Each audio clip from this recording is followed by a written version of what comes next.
be discussing during this webinar is that we're going to go through a live demo of using Mapbox Studio and also using Framer, kind of showing how the two can easily be integrated to make a really fast and interactive prototype.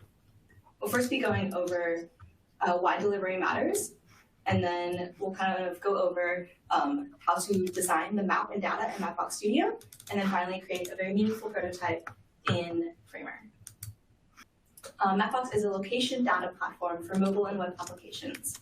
Mapbox's products are the building blocks that add location-based features such as maps, search, and navigation in any application with support for iOS, Android Web, Qt, Linux, and Unity. So you can kind of think of Mapbox as kind of the component parts to getting the map and all the interactions that a user would do with the map. So you have like the map itself, you have search so people can know where to go, and then finally navigation for how to get where they want to go. Cool.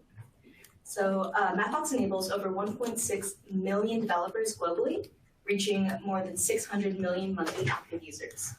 Every day, these devices generate 71 billion total miles of anonymous aggregated sensor readings that are used to deliver precise traffic data and instantly ship over 300 million daily changes to maps on a connected device. So that's a really lengthy way of saying we have a lot of users and a lot of data. And the users' data there is collected anonymously to be pushed to help increase our maps.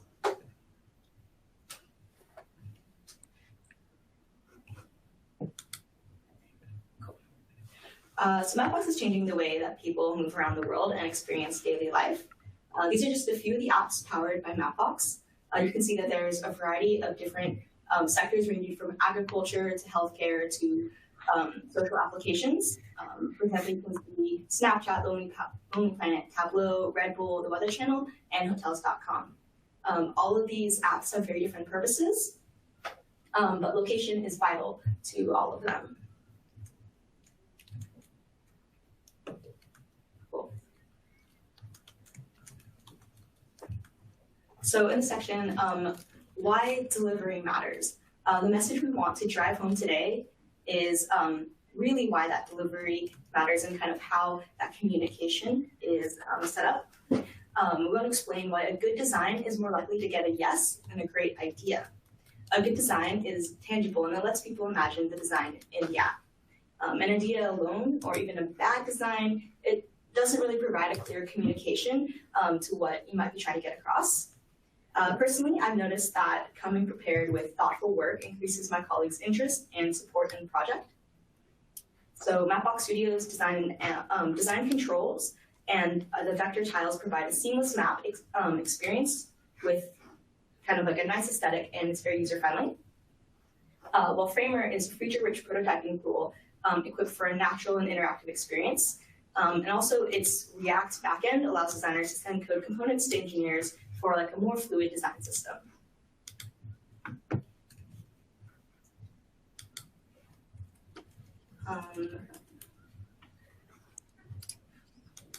Cool. And with that, we're going to jump into Mapbox Studio, and I will be going through the following steps, which is to upload data to Mapbox Studio, turn that data into a tile set, add the data to a map, and also style the data, and then send it over to Addison. Cool, so let's get started.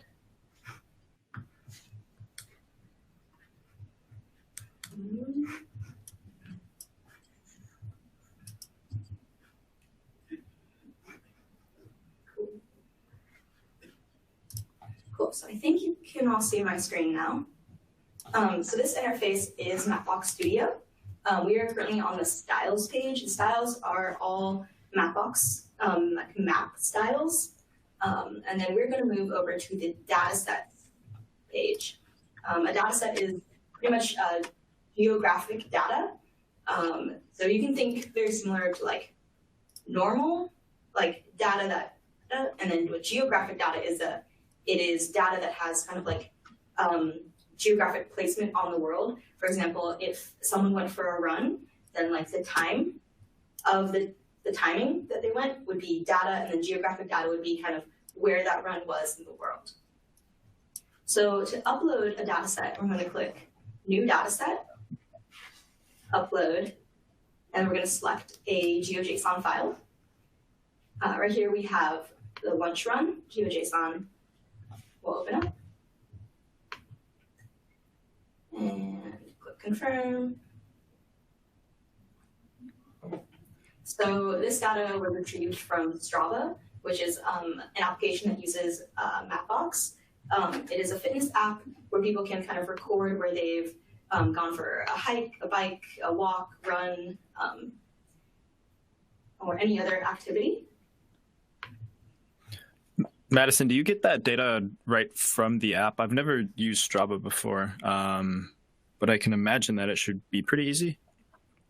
Yeah, I believe that you need Strava Summit to download your data, but they provide like the GPS data that you can download as a GPX file, which is like GPS coordinate data that you can then turn into GeoJSON data. Cool. Cool, so this is the dataset editor, and right now I'm just kind of shifting the map so that you can see a better overall view of the run. When running, it's kind of hard to run in a straight line, so that's why the data looks a little bit curvy right here. So what we're going to do is we're going to clean it up by drawing a line over it. So geodata can be a point, a line, or a polygon. Kind of what that means is a point would be like right here where I am is 50 Beale, which is Mapbox's office, and that is a singular point. A line could be like this route, and then a polygon could be something like a building footprint, which would be like a rectangular shape.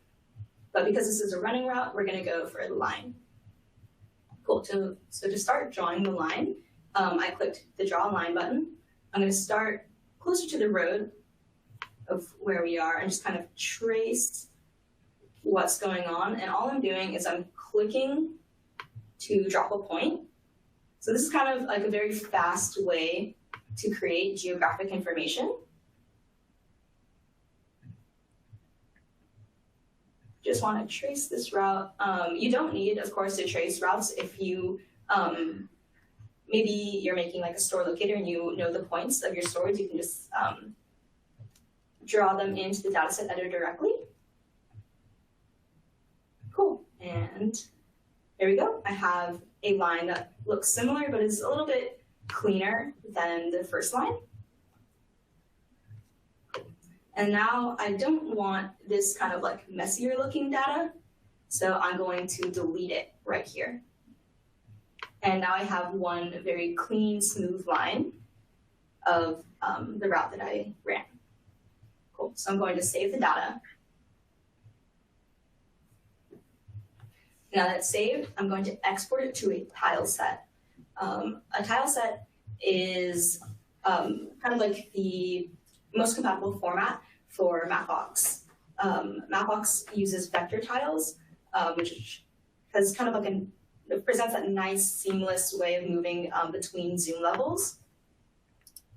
So while this data processes, we're going to go back to Mapbox Studio itself on the styles page to put this data into a map. So let's create a new map by clicking New Style. Then we're going to use the basic style.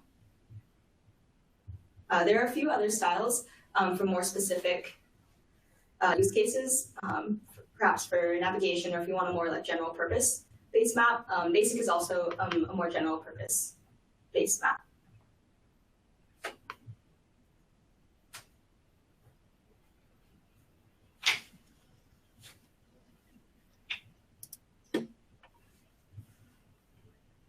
Cool, so this is Mapbox Studio with style components. Style components right here on the left, these are, you can think of them as like categorized groups of layers that are very compatible with each other. So for example, like the road network involves roads, bridges, tunnels, pedestrian pathways. These are all very similar sorts of layers that the design should be very cohesive with them. And so style components kind of puts us into a singular component.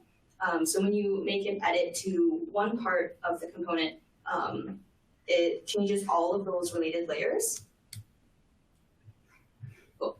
So as I mentioned, the data that we use is a run data. So my favorite running app to use is the Fitbit app. So I'm gonna kind of style this map to look like Fitbit's Grand Canyons. So the data itself is placed in San Francisco, California.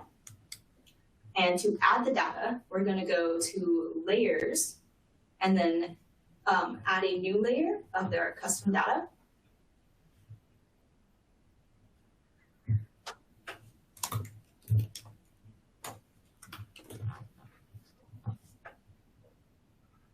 I have a lot of tile sets, so this might take a second to load.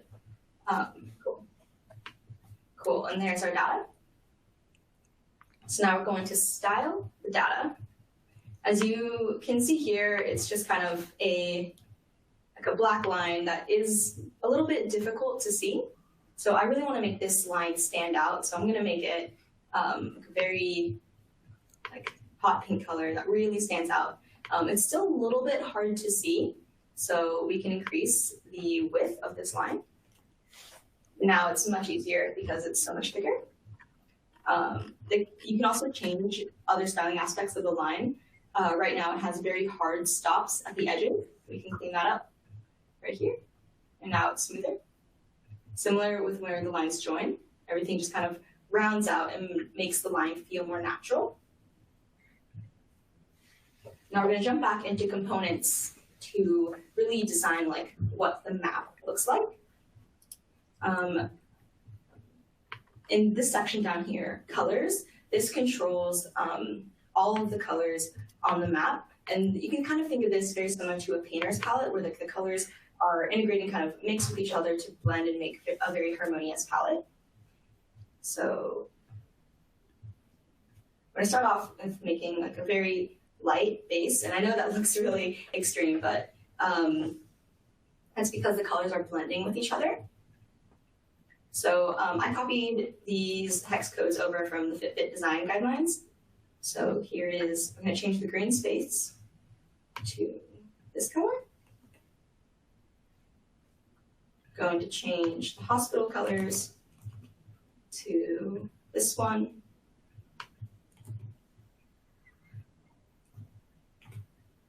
The watercolor, this blue. Now we're going to change the road color.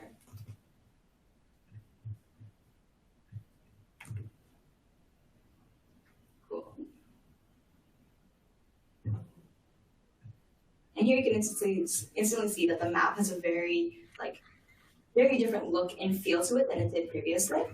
You can see a before and after by pressing the publish button and see kind of what changes we made. And in just a couple of minutes, we have added and styled data and made the map look different. But we can do a little bit better. There's still a couple of design things to take note of. Also, because this is a running application, it'd be really cool to kind of see what the atmosphere really looks like. So right now we have building footprints, but we can toggle on 3D buildings in just one click, and now we have 3D buildings as part of our run. Cool. So this app is almost ready. There's a couple design things that I'd like to fix, such as I don't particularly like it when the lines go over text. So things like that are easily editable in Mapbox Studio, because you can click on the layer and just drag it downwards and place it where you like.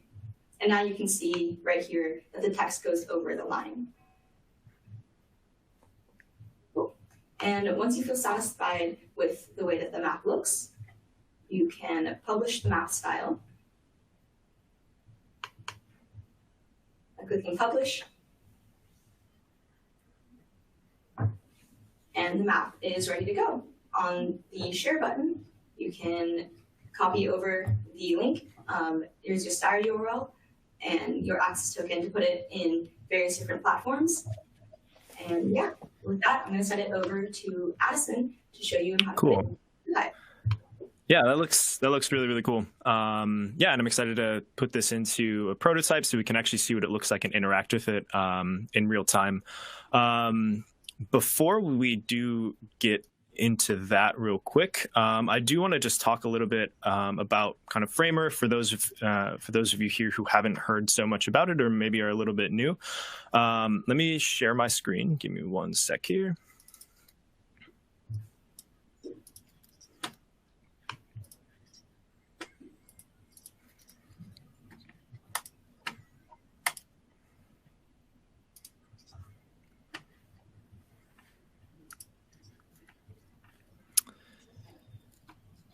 Okay, and I'm sharing my screen now.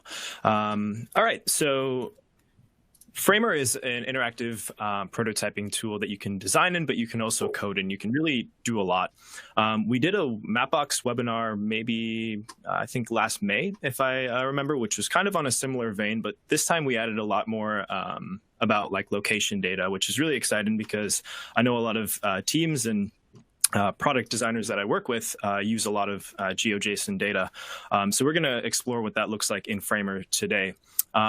One quick note that I'm really excited about to mention here is that Framer is actually coming to the web real soon. I'm going to be using Framer Web for this whole webinar. I'll also invite Madison into the project so she can kind of help or maybe give me some critiques. But if you haven't signed up already, make sure you navigate to framer.com/web and enter your email to join on the waitlist. We're really excited, and I'm really excited to demo what this looks like and some of the new features that we're putting into the web version. So definitely head over to the website, check it out, and see if you can get an invite in there.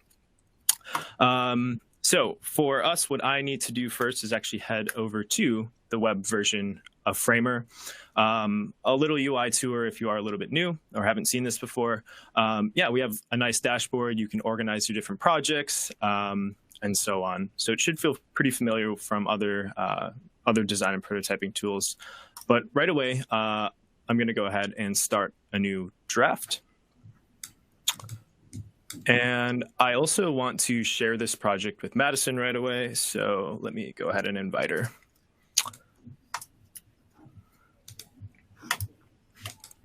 Cool. So Madison, if you want to give me any design critiques or change anything, feel free to leave a comment and I'll make sure to check it out. So a few kind of setup things that we need to do in order to start using Madison's map designs in our prototype. We need to start drawing out some screens. So I'm going to first select the frame tool. Over on the right, we can choose a device, and I'm going to start designing this for an iPhone 10. So let's drag out this one screen here first.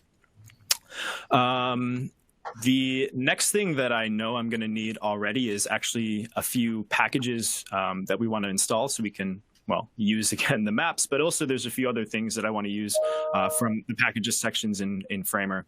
So I'll navigate here and you can search either from the public packages or if you're on a team, you can find any of your team assets there. But the first one, obviously, I'm going to need is going to be Mapbox. So I'll first install this. If you go ahead and click on the package as well, you'll be kind of taken to a detail view of this, and you'll also get a README from the author of the component. In this case, and we'll come back to this because I'm going to need a few of these code snippets here, but it's really easy to just essentially copy and paste it into your project, and you'll be good to go. I also want to download a few icons as well. So let me go ahead and download feather icons. And I also want to download this iPhone kit here. Okay, so yeah, Mapbox is just installed there. So we have the first package already. The other ones might just take an extra second. Again, if you haven't seen packages before, anything that you create, any components or assets, you can actually ship them and give them out to the public or, again, to your team. And you'll find a lot of really interesting and really cool interactive components in here, such as, well, the Mapbox components. But if you go ahead and just take a look at the main page here, you'll see full design systems such as Material UI, kind of magic move, animation components in here, or just simple things like device mockups or iPhone assets. And you'll find them all underneath the assets package right here. So exploring the Mapbox package, you'll see that there's a few different types of components that we can use, and each one serves a different purpose. I'll kind of go over these real quick. The first one that we have is just the normal Mapbox component, and it's pretty nice. I can even drag this into the frame here. And with this, I can already set a few different things. So I can change the map style from any of the default ones, show or toggle the location. I can pick a city or enter in the location. And when I preview this, what's really cool is this is going to interact and behave very similarly to how Madison's version of Mapbox Studio was. So I can interact with this map. I can hold command and kind of change the pitch or the bearing, or simply just zoom in and explore the map here. This is the Mapbox normal component. There's a lot of different use cases for it, but I also want to explore some of the other ones that we have in this package too. The marker map is really interesting. Essentially what it allows you to do is, well, first drag it onto the screen, but you can take this little connector on the right-hand side and hook it up to an icon or design that you might have created. There's a already pre-built one in here, or you can actually use the graphics tool right here to simply kind of draw something out. Let me zoom in just a little bit. And yeah, essentially use any of the vector tools to start drawing a new icon. But I'll just demonstrate this real quick with the normal one. But essentially you can take this, connect it here, and you'll see that it will change the marker to that. Now, what's also really cool about this one, the marker map, is you can set as many different locations as you'd like. The way that you want to do that is actually in the, you'll find more information about that in the description here. So scroll down, find the information about the marker map component. And essentially what this allows you to do is upload custom data from a JSON file. And all you have to do is make sure it looks like this. So you can create a new file, maybe data.json, locations.json, whatever you want to call it. You can copy and paste this in, and then these locations and these descriptions will appear on the prototype. And when you preview this, just to kind of show, I can click on this. Oops. Where'd I go? Oh, there we go. And this is kind of what it will look like, but obviously with the information that you fill in. So yeah, a pretty neat way if you need to display a couple locations on a map and want your users to interact with it and check it out. And the last map is also a really cool one. It's called the sequential location map. And this essentially is going to use Mapbox's fly-to interpolator. And what that means is essentially you can give it a series of coordinates, latitude and longitude coordinates, and essentially it's going to fly around and kind of take you from each location in a cool animation. We're going to be using the sequential location and the marker map for this webinar, but just wanted to take you through a little bit on how or what these components are and a little bit more on how you can find information on using them. Cool. So let's start building. Let's start building something. So again, I know I need an iPhone 10 screen here. I'm going to drag out right away. Oops. A new home button. You'll see with a lot of the components in the store, you'll have different what are called property controls, which allow you to toggle different appearances, maybe different text, things like that, and really just customize the way that you want this to look. So obviously right away, I know I need a status bar and a home bar. some of these are pretty cool too. You can have like real time. So I'm currently in Amsterdam right now, and over here it's 8:30. But yeah, we can also just change this to just a static time or something like that. Nice. So we have that set up. Right away, I also want to drag the sequential location map because I know I'm going to need that one for the beginning. So as you can see, it made my home button and my status bar disappear, but we can actually just simply change that in the layers panel and just drag that down. You'll also see with any of the Mapbox components that it's saying, get your access token. And if I actually preview this and click on this link here, oh, looks like I can't select that there. What that's going to do is actually take you to this link that you'll find in the properties panel here, and it's going to ask you to put in an access token. Madison had touched on this a little bit when she was designing the map and kind of sharing it. But the access token will give you access to all of the personal styles that you might have on your account, but also a few more default styles than just the 6 that you see on the side here. But I already have an access token, so I'm going to go ahead and copy that in so we don't have to go through that flow. You'll see that it makes it disappear, looks a little bit nicer. But you'll also see now that I have many more different map styles. So like in Label Maker, some pretty fun ones too. I know like the North Star is pretty cool.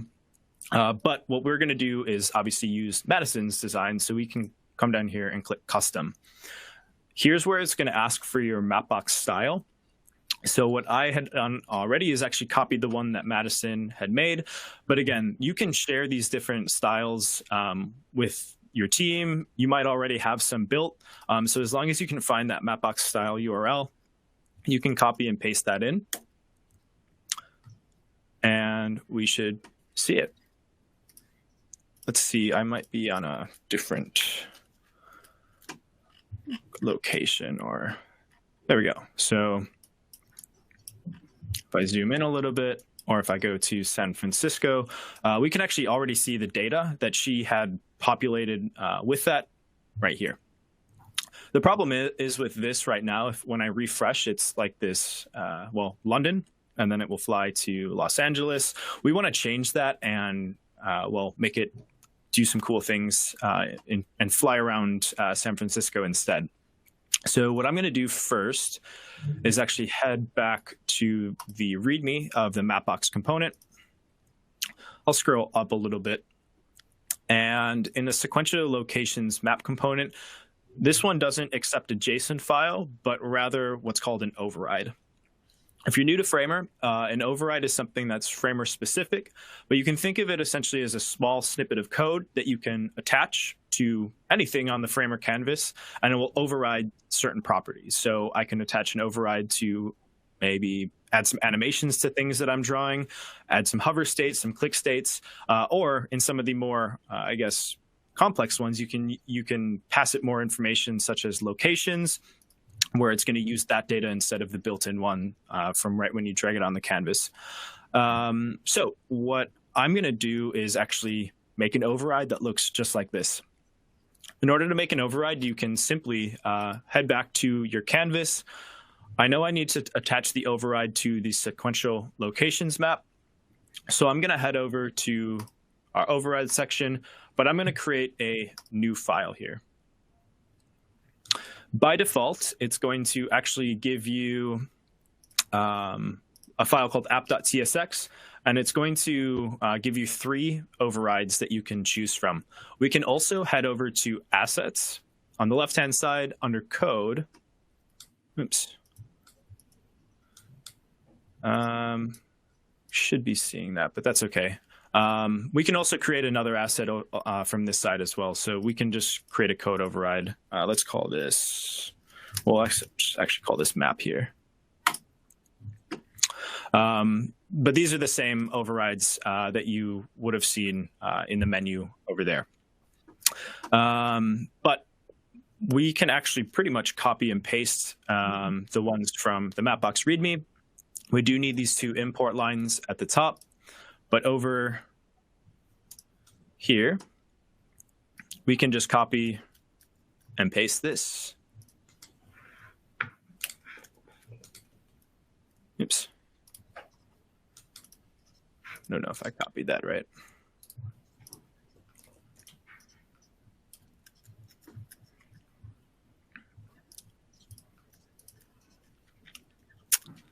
Oh, looks like that's not pasting. Well, either way, I have a different one copied with the actual locations that we need, because I think the default one will take you to Paris, if I remember correctly.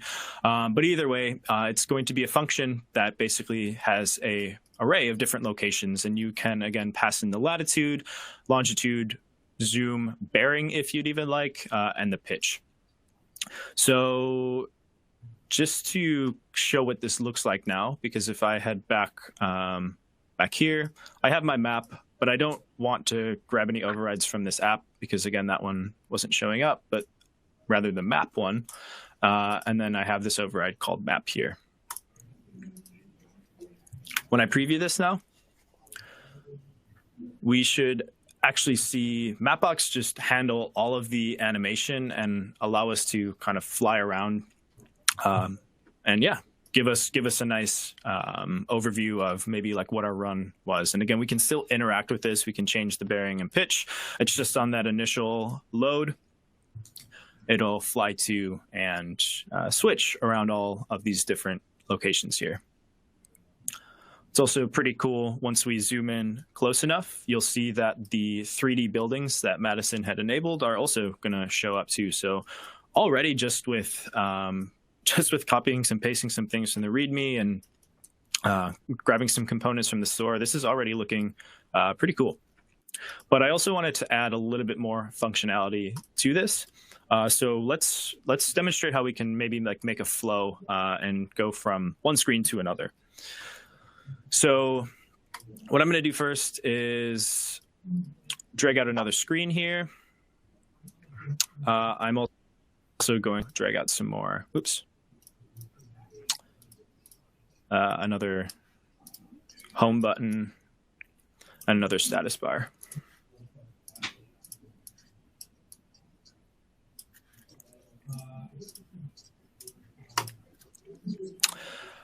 Cool. What I also want to do is have some buttons that I can say click on and then go to the next page. So let's make one of those real quick.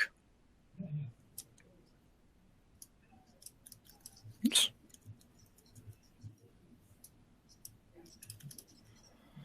Let's make that a little bit smaller.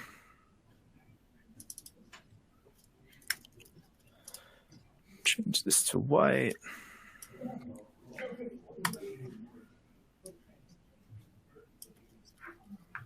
Looks a little bit big.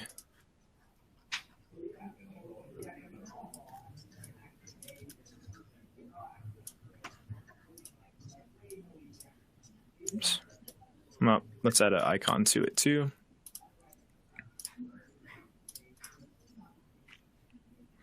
Can search here. Let's do like, there,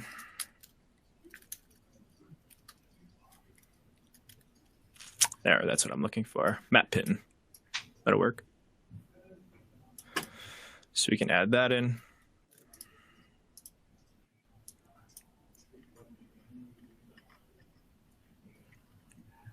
Oh, it looks like it's not showing at certain zooms.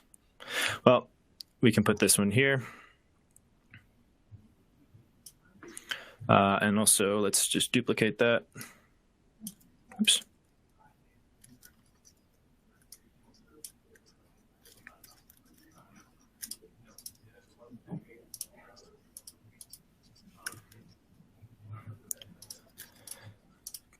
Color this a little bit differently. Let's see. Let's just drop a map on there too. Oops.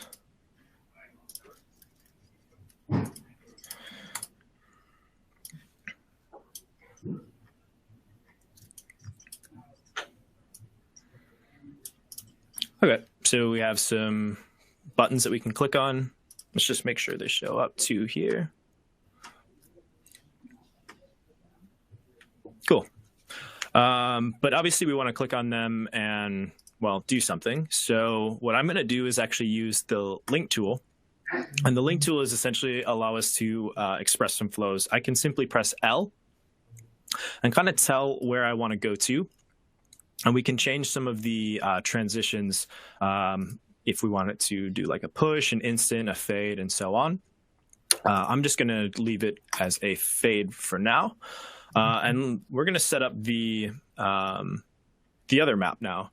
The other map, though, that I want instead is going to be the marker map, not the sequential location. It's going to be, I want to click on this button, maybe kind of like, this could be like a locate me, and have it take me to a more like detailed street view of this. So what I can do is take the marker map, drag this in, kind of the same thing. Need the access token here.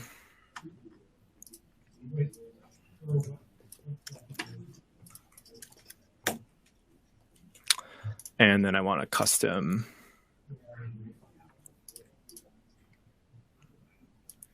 style.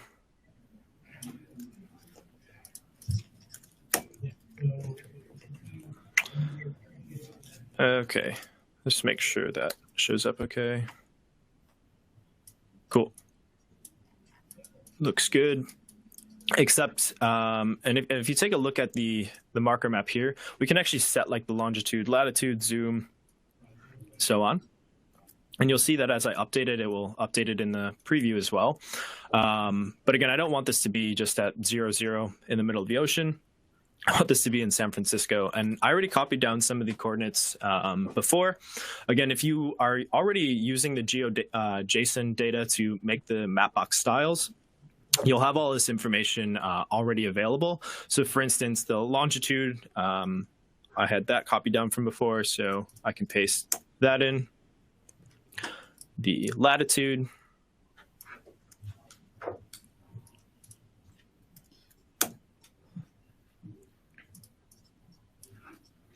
The zoom.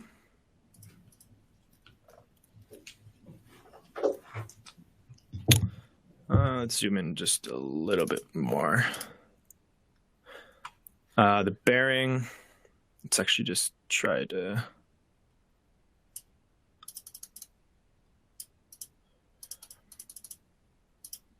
Okay, looks pretty good. And then, yeah, the pitch we can also play around with. So...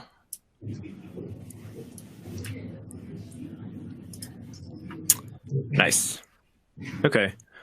And I'm not super sure why that's not showing up on the canvas right now. It should, but as you see, it's showing up in the preview, so that's good. Let's take a look and see what this looks like now. So we have the click. It's going to take us over here. Yeah. So if I preview this, we should have a nice overview of the run. Kind of take us in a little bit more, and we can say, oh, I want to see what this does, and kind of get a nice detail view, or kind of track my run view that we can interact with. The really cool part about this as well is, well, obviously I'm doing this on a computer right now, but this will also work on a mobile prototype as well. So if you're viewing this on your phone, if you're viewing this on the Framer app, this is going to show and work exactly as you'd expect, which is really, really cool. And a lot of the times when you're kind of viewing something like this, it's going to feel a lot more real than you'd expect. Also just realized that I should probably move this down just a little bit. Cool. Let's add one more thing. Oh, sorry. Do you want to say something? Oh yeah, I had a quick question, Allison. How can I share like this prototype without sending someone like the entire like design file? Yeah, that's a really good question. So with web, we have a lot of new features specifically around sharing. So obviously I invited you to this project so you could preview it and see it on your screen as well. But we can share this prototype, and we can head over to share prototype. And yeah, we'll kind of have some options that we can play around with here. But we also get a link that we can now send and view. And this link is going to be persisting, and it's always going to be up to date as well. So I should probably click on that one. But yeah, you can make this full screen. You can open it in mobile. We have a few more things that are coming as well. But yeah, this is a really easy way now, instead of saying, hey, like, check out this live preview link while we have it open, or like you mentioned, sharing a full project. Yeah, we can actually just share this link and it's going to persist and work really nicely. Yeah, we have a little bit more time. Let me just show one more thing that could be pretty cool, especially if you haven't seen Framer before. I want to download one more package that I really like using. And that really demonstrates the power of Framer, and that's the input component. Not only the one that I'm using, but any of the inputs that you might find on the store, or even if you make your own. But since you can actually use real components in Framer, things like inputs and modals, maybe drop-down navigation menus, whatever it may be that you can actually use in an app, you can now use and design with in Framer, and that makes it really, really powerful, but also really fun to experiment and play around with things. You don't have to wait like a whole day or sometimes even more to have like a development team put something into proof of concept. You can now just kind of come over here and start designing some of this stuff yourself. So we downloaded the input component. We can drag this onto the screen, and we can make like a really easy sign up flow or something like that. So we can say like,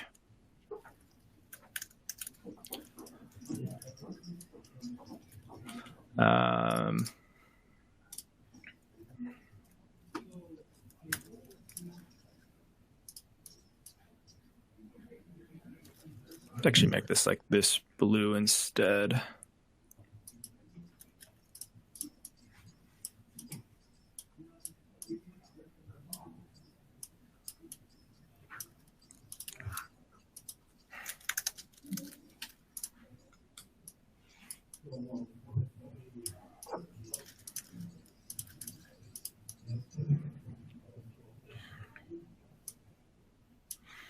And these have a lot of different properties that we can,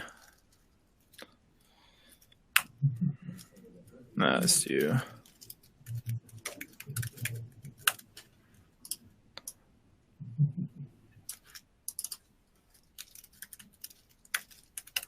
Password, we can maybe make this a password field instead.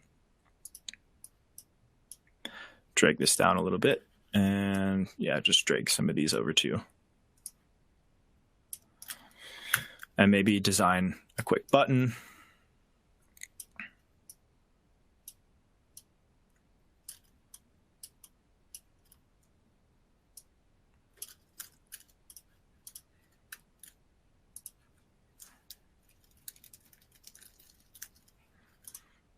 Just do something easy like this. That doesn't look so good.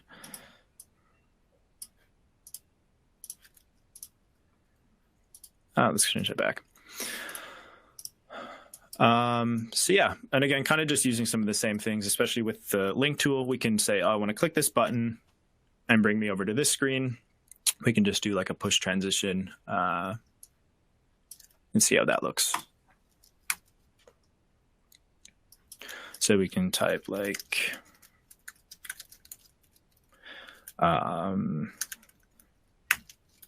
type in a password, bring us over, and now we have again, it's going to ask if I want to save the password. And then, yeah, we have a nice kind of overview, and again, some of the stuff that we had designed before. Again, there's quite a lot that you can do with not only Framer, but with what Madison was showing before too. I'm really excited specifically about the GeoJSON because there's a lot of different options that you have to not only style the map, but style the data that you're feeding into it. There's plenty of different sources of that you can get data from, like Madison mentioned Strava, but also if you probably just Google like GeoJSON data or like a GeoJSON generator, I'm sure there's going to be some nice stuff that you can use and find from there. But yeah, that's most of the stuff that I wanted to show, at least on my end. I definitely wanted to keep some time open for some questions because I saw that there was a lot of people asking things in the chat. So yeah, do you want to maybe check that out and we can, maybe jump back in and answer some stuff.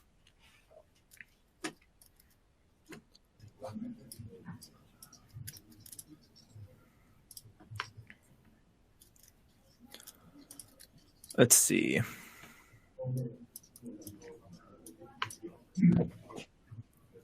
So I'm looking at a question from Matt Malashev from Emory University, asking, does the uploader read datasets other than GeoJSON, or do you need to convert them first? For the Mapbox dataset editor, it will intake GeoJSON or CSV file. If you have something such as like GPX data or some other kind of like vector data or a TIFF raster data, then you need to upload it directly as a tile set. So the only kind of difference there is that the dataset editor lets you directly edit the data within Mapbox Studio in the dataset editor, versus uploading it directly as a tile set. You wouldn't be able to see your data in the dataset editor to make changes. You'd have to change it, change the raw data in a different format. Cool. I'm also reading one. When is the Framer X web version going to be released? I don't have an exact date, and I can't say anything exactly when that's going to be out. But like I mentioned at the beginning, if you head to framer.com/web, you can sign up for the beta and maybe gain a little bit of early access to play around with it and help us test some things out. Yeah, I don't have anything specific dates on that. I also see one about the angle of the perspective. There's two different ways that you can change the perspective in the map itself. So when you're designing in Framer, in the properties panel on the right-hand side, you'll have an option to change the pitch, is what it's called, and that will change the map and how it looks up and down.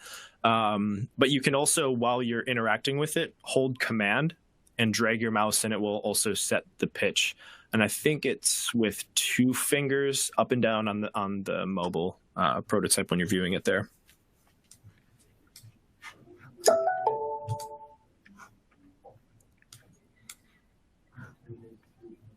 Cool. I'm seeing a question from Kurt asking, how do we import GeoJSON data that's larger than 5 megabytes? So for the dataset editor, it does have a cap at 5 megabytes. If you upload it as a tile set, then I believe it goes up to, I think, 10 megabytes. You can upload a GeoJSON, so that's one way around it. Another way would just be kind of to break down the data into 2 different data sets, and then when you put them all on the same map. So that's probably one way around it, but I do recommend uploading directly as a tile set. Awesome. Let's see.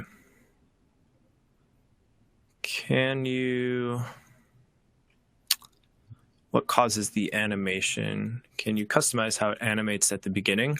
I'm not sure exactly what that was referring to. All of the animations that I had done in the webinar and in the prototype were all the default ones, but you can actually customize all of the animations as much as you'd like. Some of them require maybe some code. Some of them have more of an interface in the properties panel to toggle or change that around. But if you are interested in actually creating any of your own animations, we do have a production-ready API for animations and interactions. You can go to framer.com/API and you can find some of that stuff there.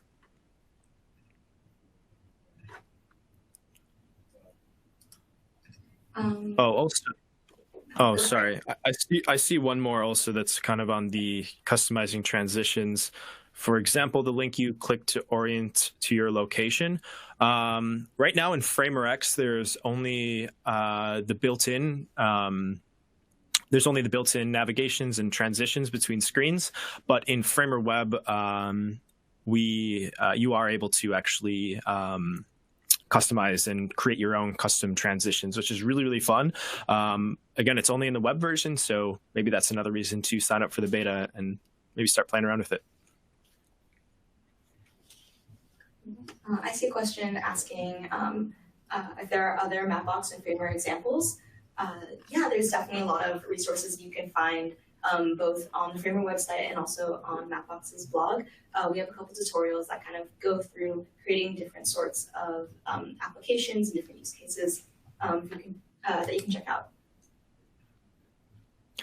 I see one also from Jonathan. Why do we need to recreate the lines?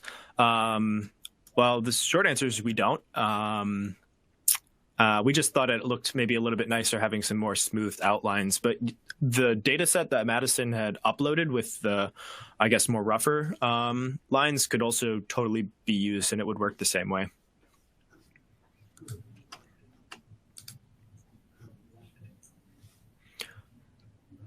Do you have more tutorials on importing GeoJSON data into Mapbox? I see as a question. I don't know. Do you guys have any more like tutorials or stuff online about that? I think I've seen some videos on YouTube. Yeah, there's a ton of information you can find on Mapbox's YouTube channel, as well as docs.mapbox.com. We have plenty of tutorials and examples for you to search through. Cool. Any other questions too that we don't make it through? Yeah, we can definitely follow up afterwards and maybe send a message. But yeah, let's see if we can get through some more. When you're installing packages to Framer, is it within the project only? Yes. So when you install a package to a Framer project, it's just going to be in that project itself.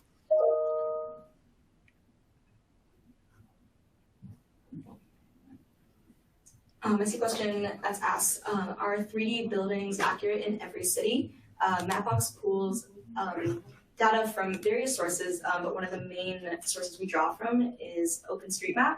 So the more completed, I guess, that OpenStreetMap is, the better and more accurate the information would be for that city. It tends that more urban and dense areas tend to be a little bit more accurate, filled out, and updated. So I would check out OpenStreetMap for the exact city that you're looking for. I see a question about switching data sets in Framer with one map component from, I think, Yoast. Yeah, you totally can. There's a lot of different ways that you could do it, though. The simplest way would be, well, kind of going against what you just said, but having two different data sets and then just toggling between the two. However, you could also, since the style URL from Mapbox is accepted in Framer as what's called a prop, you could use an override to switch that prop between different styles that might display different data. It depends exactly on what you're looking to do, but it's definitely possible.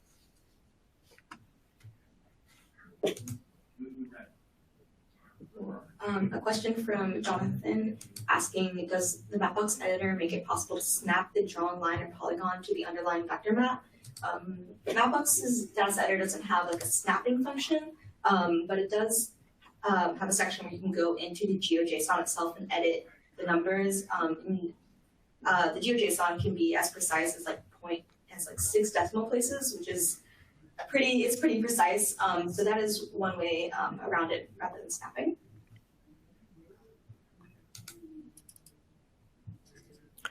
I see one also from Yoast. Could you do a line animation on the data, so animating the line from start to end in 2 seconds? Yeah, it's totally possible. I work a lot with Mapbox components. However, it's not directly usable with the Mapbox component that you can download from the store. But if you are interested in exploring it, you can create your own components using a library called React Map GL, and also another library from Uber called DeckGL. And those together, you can really do some cool things. So I've created some prototypes that actually have exactly that, route animations, route data, and stuff like that. And yeah, have stuff kind of moving around the place. So definitely possible.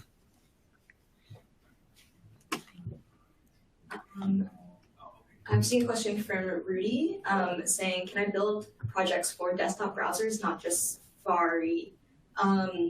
Both Framer Web and Mapbox can be used on various browsers. So yeah, you can definitely use it on more than just Safari. Cool. Let's see. Can you utilize an existing authorization frameworks like OAuth with Framer? That is also possible. I don't have any examples there. I think if you actually Google that, you might be able to find out, because I've seen an article on that before, maybe a package. Yeah, definitely possible. The nice part about Framer is since it's a web-based tool, you can do most of the things that you can do on a normal web application directly in Framer, which makes it really, really fun and powerful. I'm seeing another question from Matt asking if you can change the resolution when exporting maps from Studio to a very high resolution.